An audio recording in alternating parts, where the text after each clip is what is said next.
the story of my diagnosis is completely unusual because I happened to go. I go to an annual asthma clinic. I've always been slightly asthmatic. It didn't stop me doing stuff. And I have a clinic once a year, and I know the asthma nurse I'd seen every year. We just have a chat, and she does a couple of tests, and we see how you going, when's your next holiday and stuff. And at the end, it was like, anything else? And I didn't mean to say it on that day, but I just said, I think I'm a wee bit lighter than I thought I actually was. And she said, have you been meaning to lose weight? And I said, no. And she says, well, and she said, let's do, just to be absolutely sure, let's do some blood tests. And and I actually sat on that blood form for 2 or 3 weeks because I wasn't too worried about it, because I felt fine. There's nothing wrong with me.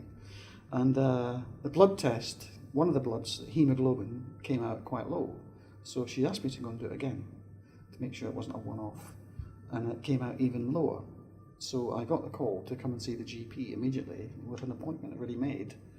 And I thought, whoa, what's going on here? And he said, well, apart from, when I walked into his office, he said I wasn't expecting such a well-looking man to come into my office looking at these hemoglobin results.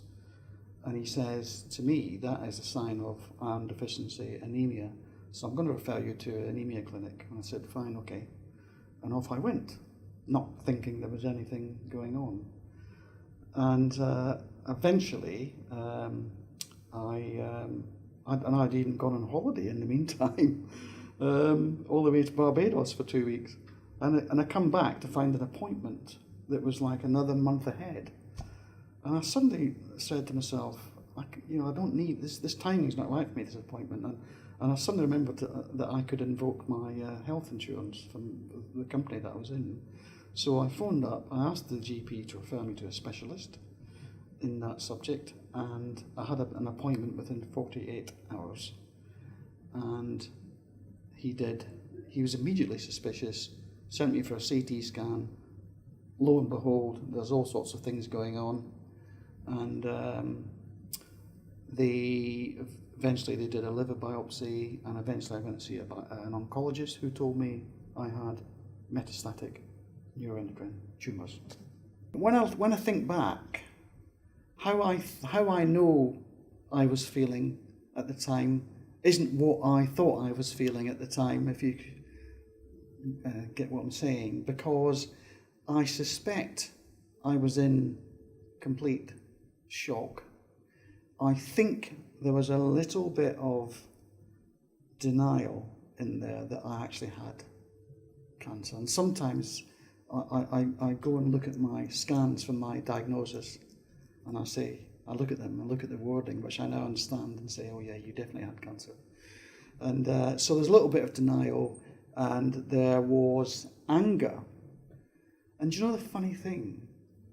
The anger was because I was so busy at work, and this was going to affect it. And it's amazing the things that you think about at the time. And I just wanted to look, just do what you need to do, fix it, and I'll get back to work, because I've got so many things I need to get done.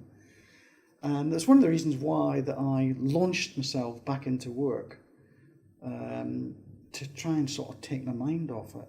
But in hindsight, perhaps I should have given it a wee bit more thought and thought of my own personal strategy, how I was going to deal with this, which would then go on to affect how I was going to cope with it. And so I kind of just went along with it. Now that I've been living with the disease for some time, I've obviously learned quite a lot about the disease itself, how it's affecting me, how it might affect me in the future.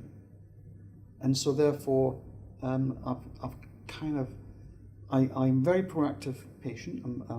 I advocate for myself. I keep a diary about everything that's going on, starting from how I've slept, because to see if that's affecting fatigue, about what I'm eating, to see if that's affecting bowel motility, to have I done some exercise, what my weight is the weight changing? Bear in mind, that's what kicked off my whole diagnosis, so I keep a close eye on that, and I'm happy with my weight at the moment. I'm actually a lot lighter than I was when I was diagnosed, and I'm actually at the weight that I should be. Not that I was overweight, I've always been a little skinny guy. And so I'm very, very proactive now, and my diary helps me track issues, and if it gets to the point where I think there's something I need to bring to the attention of either my GP, if I think he can help, or he or she, or my oncologist for the MDT to have a look at and think about.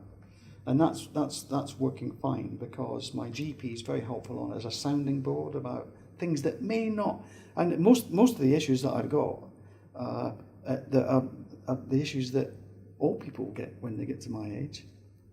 And I use him as a sounding board to make sure that it actually is that. And similarly, if I say to if I go to my oncologist and say, look, I've got a lump here, what's going on? And he immediately knew the seriousness of the potential of that, and immediately got me an MRI scan to check that out. So, I'm proactively managing and prompting them to look at the issues that I've got. Something perhaps which I should have done before I was diagnosed, and I may have been diagnosed earlier, and something I say to everybody now who's looking for a diagnosis, who've got symptoms. Make a note of them, see if you can tie it in with something else that's causing it. Take that evidence to your GP, and don't do what I did and just ignore it because you're too busy at work.